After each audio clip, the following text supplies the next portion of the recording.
Hello friends, welcome back to my channel. My name is Aubrey and I'm so happy to have you all here. So I have been thinking a lot lately about adaptations. So specifically like book to screen adaptations, whether they be TV shows or movies. Because I read a book in July that I very much enjoyed and then watched the movie adaptation of it, and I had some issues. So today we're going to talk about two books that I think deserve a new and better adaptation.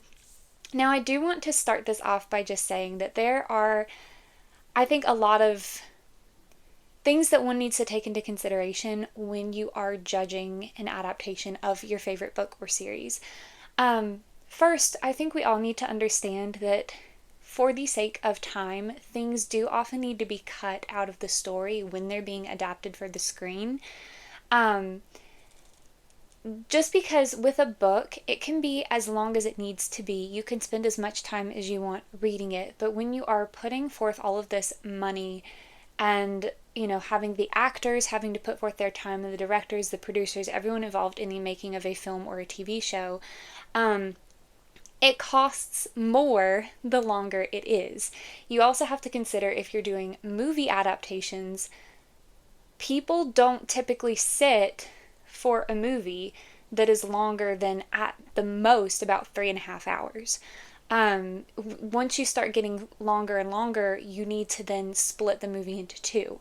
So that can also, of course, bring in additional costs and things. And even with TV shows, they usually only get accepted with like a certain number of episodes per season. And so the people who are doing the actual adapting of the source material have to keep that in mind. Like, how much can we fit into these episodes that are going to be, this many minutes each? So I do know that things have to be taken out, and unfortunately that is something that we as readers may not like, but it is something that we just have to accept.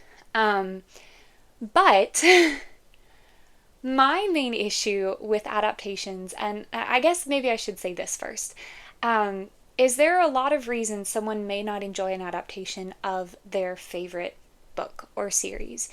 Maybe it's that they don't like the cast that was chosen. Maybe it's that they think that the acting was not quite right. But I think for me, the biggest issue that I have with an adaptation that will make me think that it is not a good one is that they change the source material.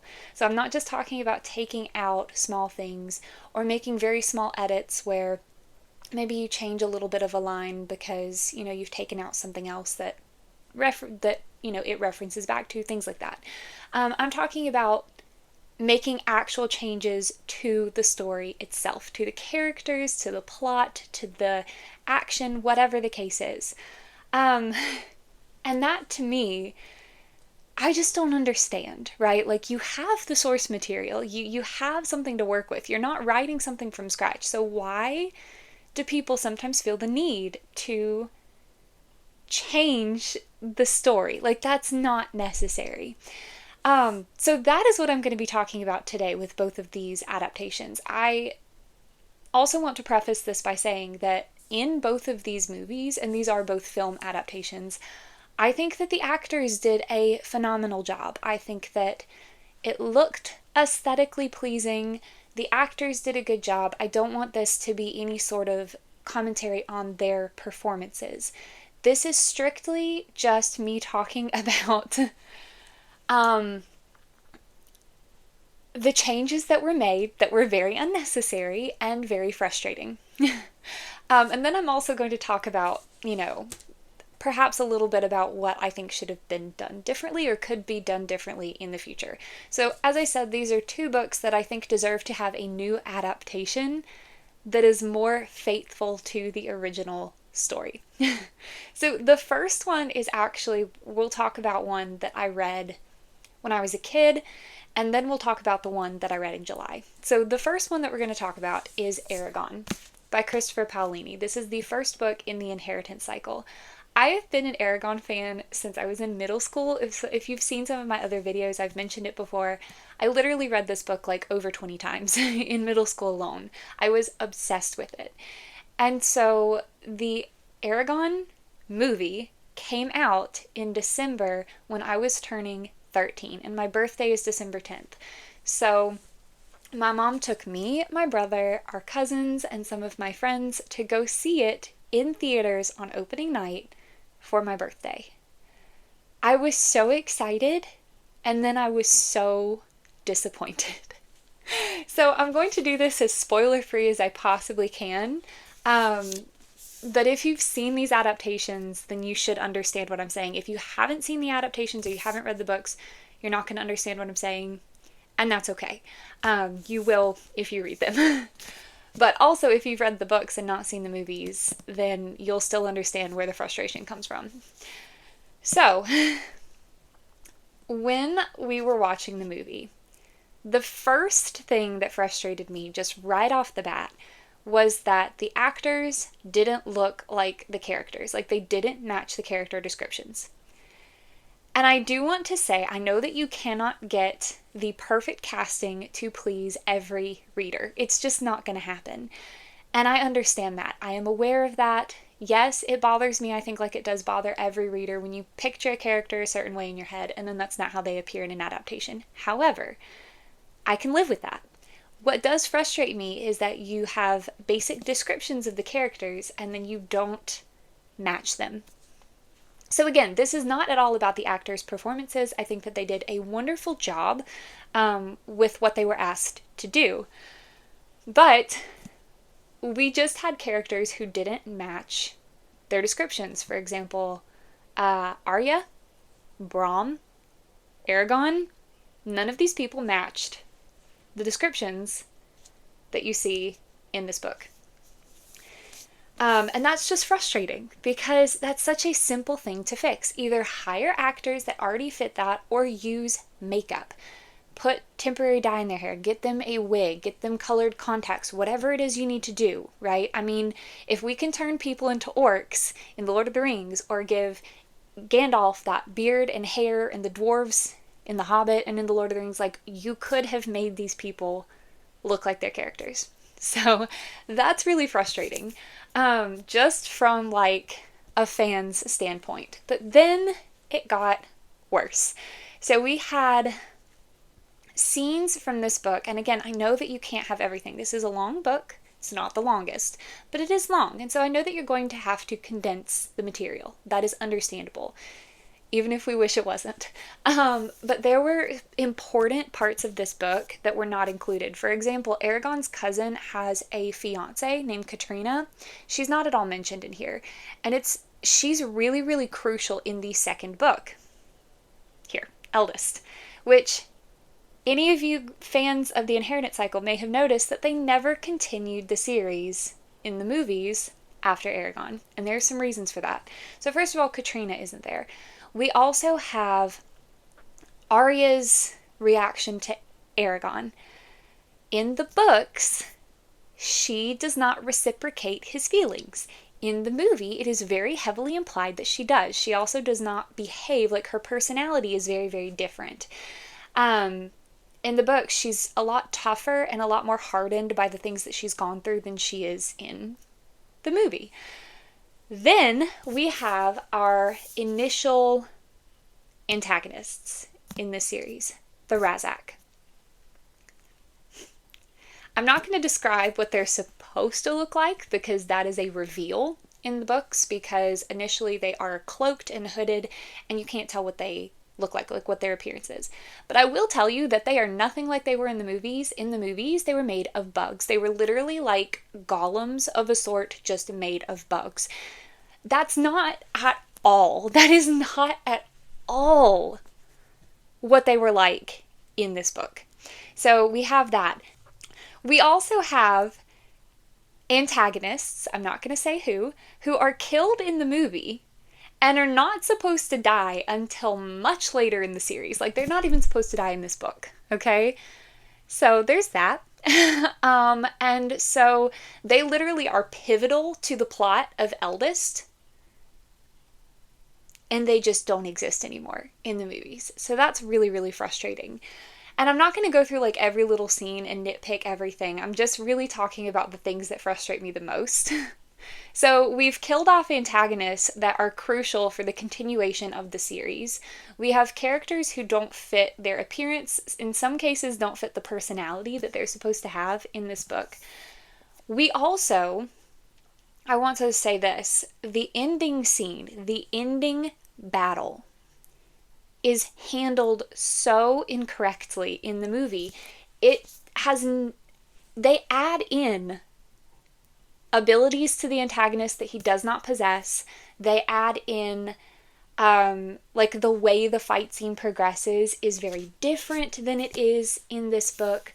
We're also missing important plot points that affect later books in the series. For example, Solumbum and his prophecy to Aragon is not included in the movie, and that doesn't come into play until much later. And so it's just so frustrating. Now, I will say, Christopher Paolini, the author of the series, has been advocating for a while for a new adaptation in the form of a TV series. And honestly, I think that that would do so much better than movies in this case. Now, could we make movies for the Inheritance Cycle? Yes. If they were made in the vein of the Lord of the Rings movies. The Lord of the Rings are, I think, some of the best film adaptations I have ever seen for books ever.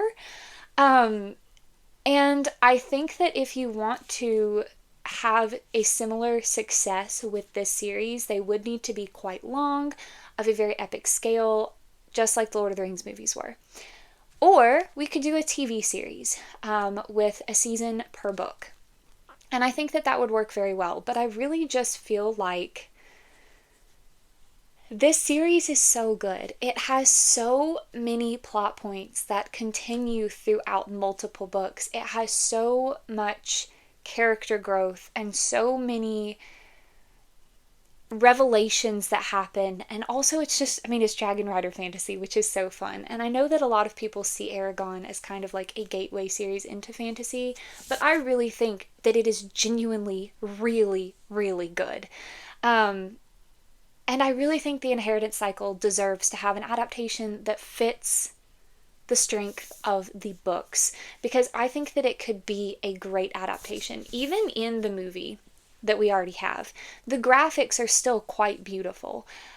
Seeing Saphira, seeing Farthendur and the city inside of the mountain and all of that, I think that they did a really good job. I will say the Urgles were also very disappointing in the movie, but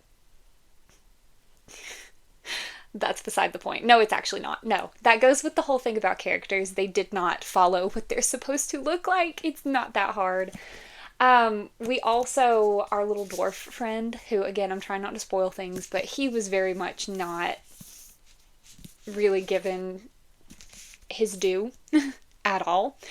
And so, anyway, I just feel like so much, I just feel like this series could make an incredible screen adaptation, because again, even though the first movie was very disappointing, the effects were beautiful, and I think that if we made it and actually followed the source material, it would be so wonderful to watch, because again, there are some really epic scenes in here, epic battles.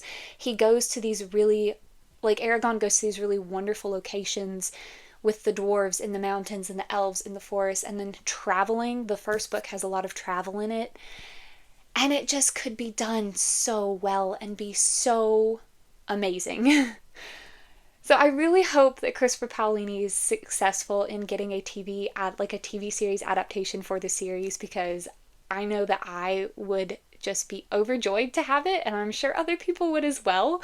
So one day, fingers crossed, I'm praying that we get an actual good adaptation for this series, because it would be incredible.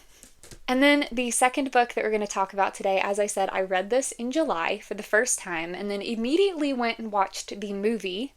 And I was just really shocked and disappointed by the movie. And again, I think the actors all did a really good job. I think that, genuinely, they did a very good job portraying emotion and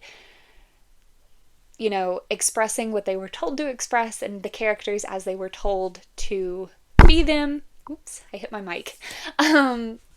But overall, I think that the the writing of this adaptation, the actual adapting of it into a script, was very poorly done.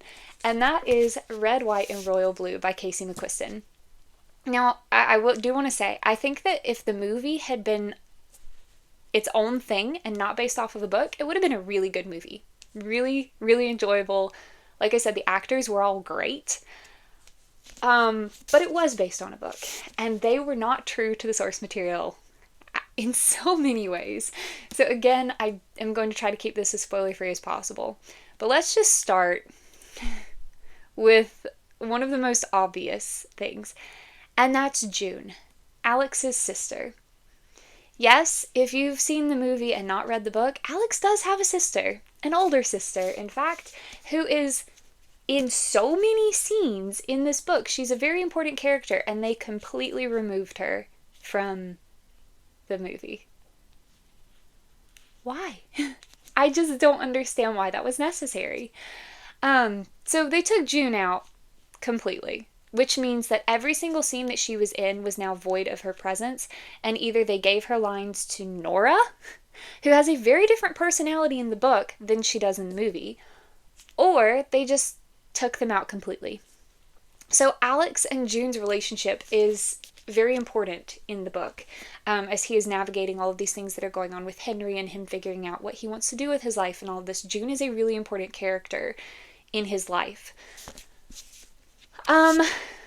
They also took out Cash, which I think is annoying, but I understand that he is like a much more minor character, but I do still think it's irritating.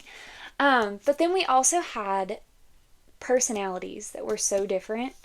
For example, Alex's mom, her personality in the book is a lot less businesslike. Now, yes, she is still the president. She is still, like, trying to run her campaign for her reelection and everything. But in the book, she is a lot more open with her children than she is in the movie with Alex, which was also frustrating. Like, she doesn't talk to him nearly as harshly in the book. There's also, so many plot points that were either changed or removed that I thought were really important. So, in the book, Alex is not going to Texas and running the whole campaign in Texas like he does in the movie. I have no idea why that was changed. I have no idea what the point of that was, to put that in the movie. Because in the book, that's something that he's really struggling with, is what he wants to do and how he wants to go forward in his life. Also, Raphael Luna, is not in the movie at all, and instead we have this reporter named Miguel who is doing things that are not his to do. Again, I'm trying to figure out how I can say this without spoiling anything for those who haven't read the book or seen the movie. Miguel's character is not in here. I don't know where he came from. I don't know who came up with him. I'm not sure why he was invented for this movie. It wasn't necessary. And then we completely just took out Raphael Luna and his importance to Alex's growth. I don't know. We also, Alex's stepdad, gone. In the movie, his mom and dad are still apparently together. Why? I don't know. That's such a silly thing to change. Like, I don't understand why you would. Then we had so many events that just were different. And again, I can't really talk about them in detail without spoiling the plot and, like, different things that happen. But what can I say? Well, first of all, the turkey scene they changed. Alex is supposed to be scared of the turkeys. I don't understand why they changed that. Like, because that scene in the book is so adorable, and it's one of those defining moments of, like, the beginning of his and Henry's relationship. And then, how can I say this? The museum scene does not happen in the order, like, the scenes leading up to the museum scene, it's not the same in the movie as it is in the book. And that's all I'm going to say there. But I feel like in the book, the emotions and what was going on, it just made so much more sense in the book. Like, Also, for some reason, and now this one I could see that maybe they changed it because maybe there was some fuss about depicting the queen, like having a queen in this movie, because Henry is a prince of England, and in the book, his grandmother is the queen. Um, in the movie, it's his grandfather who is the king. And the only thing I can think of there is that maybe because at the time England did still have a queen, or Queen Elizabeth was still in power, that maybe they didn't want to do anything that could possibly be taken as offensive against the royal family. I'm not sure. I think that's probably the only thing I can really think of. Um, but also, Henry's sister, she's also supposed to be older. B, she's not supposed to be a teenager. She's supposed to be older than him, and we didn't even touch on all of her stuff in the movie. She's very much just like sweet little sister in the movie, and that's not how she is in the book. And again, I know that they had to take out some scenes. Pez is supposed to like June also, and that was transferred to Nora in the movie. What else? I'm just like, at this point, I just feel kind of like I'm ranting. There were also in the book, we're very much in Alex's head. We follow him exclusively. And in the movie, they did have some scenes that were from Henry's perspective. Which, I mean, I don't. I feel like I understand what they were trying to do there, but I don't think it was necessary. I think that, once again, just stick with the source material because the story is very much supposed to be about Alex. Like, it is about Henry, but you're seeing it from Alex's perspective. You have to learn about what Henry is struggling with and going through as Alex does himself. So anyway, and there are so many other scenes that were changed. Like, literally while I was watching it, I was like, that's not right. That's not how that's supposed to happen. And I know that we, again, can, as fans of books, can be nitpicky when they're being adapted. But also, again, it's just that changing the source material in major ways, like I said, little changes are frustrating for us fans, but we can be okay with them. But changing the source material in such major ways and for no good reason is just, like, I don't understand. And it really puts me off the movie, honestly. So that's another one, and I think that this one could do well as a movie or as a TV series, whichever, like a mini series of like one season. I don't understand why so much was changed that didn't need to be. It just baffles me a little bit. So I do think that this one could be redone and be really good. I mean, even using the same main actors. Because again, I think they did a really good job with what they were asked to do. It just, unfortunately, they weren't asked to play the characters the way they were depicted here, which is frustrating. So yeah, those are two books that I think deserve to have a better and more faithful adaptation. I have heard other people talk about, their own frustrations with writers and directors, and I'm talking like screenwriters and directors, changing source material. It's just not necessary. Like when we think back to our favorite adaptations, they're the ones that stay true to the story that we love. And I think that it is really great to make adaptations because it's another way to consume the story, another way to love it and to appreciate it. And for someone who maybe has never heard of the book or isn't really that interested in reading, it's also another way to get them invested in this story and these characters and the lessons that they can learn from it. So I think adaptations are wonderful. I just wish that they would stay true to the source material. Like, you don't have to come up with things from scratch. You have a story ready made for you. All you have to do is figure out how best to get it on the screen.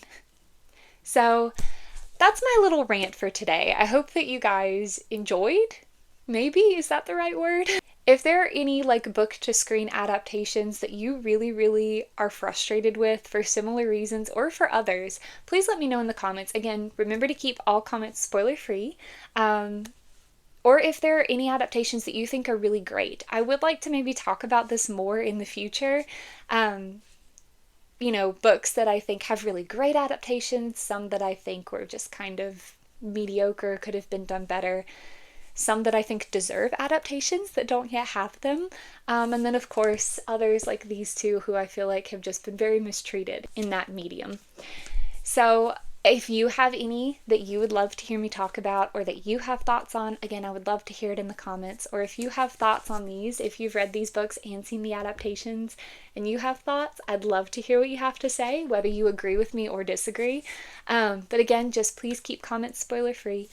And thank you guys so, so, so much for watching. I hope that you're all having a wonderful day or a wonderful night wherever you are, that you're keeping safe if you are in the path of Hurricane Debbie. We're getting a lot of rain where I am, so I don't know if you could hear it during the video, but it's been raining pretty much all day, so we are getting a lot of rain. So if you are also being affected by that weather, I hope that you are keeping safe.